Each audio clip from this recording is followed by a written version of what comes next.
Di muara Sungai Barito berdiri sebuah kerajaan yang bernama Kerajaan Kuin.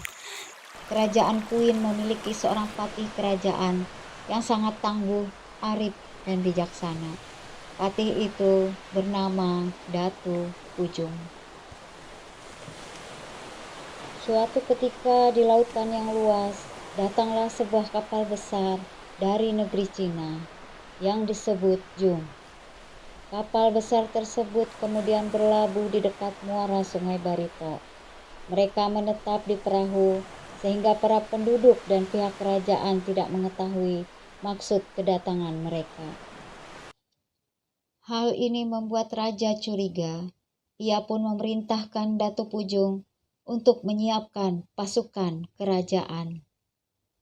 Datu Pujung, saya perintahkan kau untuk segera menyiapkan pasukan.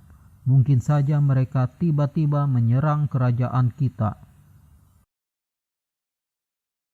Baiklah, Tuanku Baginda Raja, saya akan melaksanakan perintah raja. 2 hari kemudian, sebuah perahu merapat ke tepi Sungai Barito. Beberapa pasukan dan bersenjata memenuhi perahu itu. Datu Pujung segera memerintahkan pasukannya untuk membuat pertahanan. Salah seorang dari pasukan Cina itu berjalan paling depan. Sepertinya ia adalah pemimpin pasukan.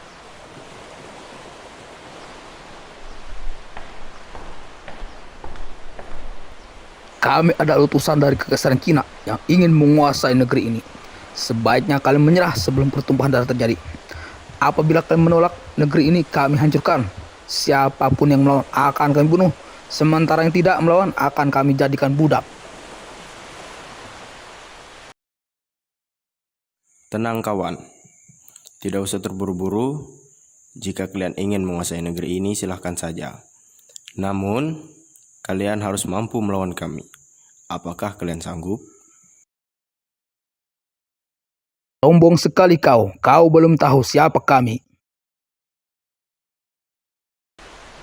Ia lalu memerintahkan anak buahnya agar menyerang Datu Pujung dan pasukannya. Serang mereka!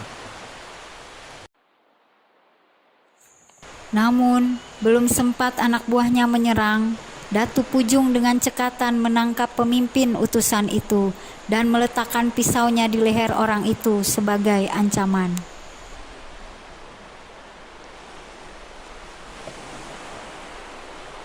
Jangan ada yang mendekat, atau pisau ini akan menebas leher pemimpin kalian.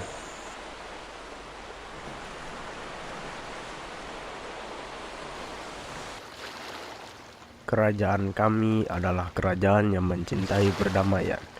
Kalian bisa menguasai negeri kami tanpa harus terjadi pertumpahan darah. Namun ada persyaratan yang harus kalian penuhi.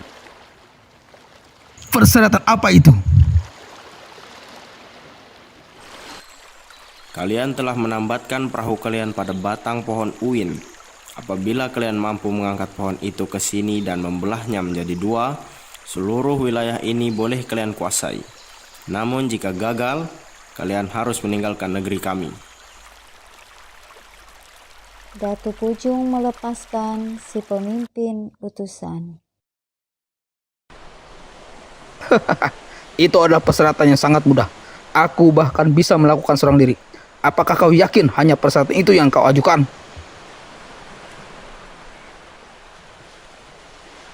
Janganlah sombong, hai utusan.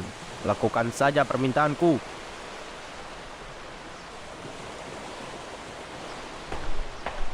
Pemimpin utusan berjalan menuju pohon ulin yang terdapat di tepi sungai.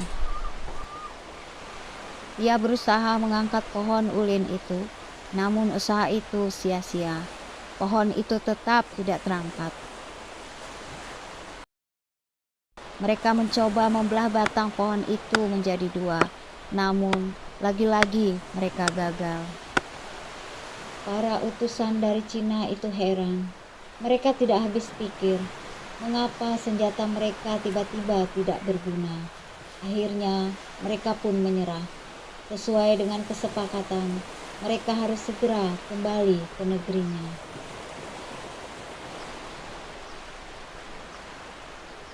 Tunggu dulu Datuk Pujung, sebelum kami pergi dari negeri ini, aku ingin tahu apakah sanggup mengangkat batang pohon ini dan membelahnya.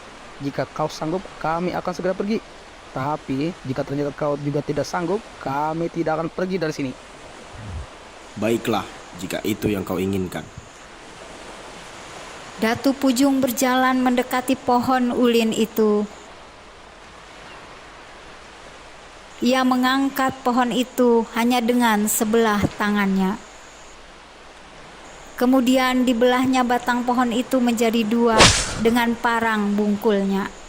Salah satu potongan kayu ulin itu dilempar ke arah pasukan kerajaan Cina. Para utusan kerajaan Cina terkejut dan takut, kecuali pemimpin utusan itu.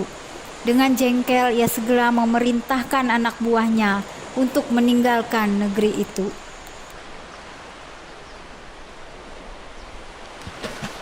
Lihat saja kau Datuk Pujung, tunggu pembalasan kami.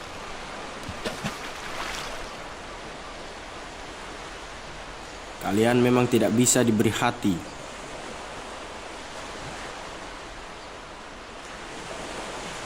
Dengan potongan kayu ulin yang lain, Datu Pujung mengejar mereka ke sungai.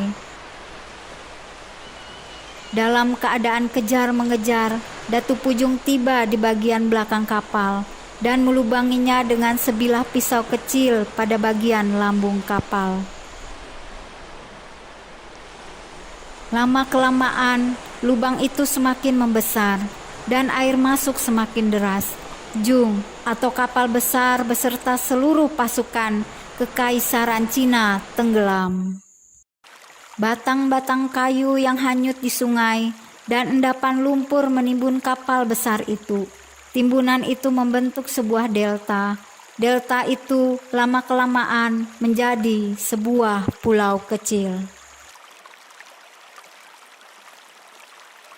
Karena kapal yang besar itu berpenumpang orang-orang Cina, sehingga banyak warga Cina atau Tionghoa yang berziarah ke pulau itu. Mereka datang dengan membawa kembang.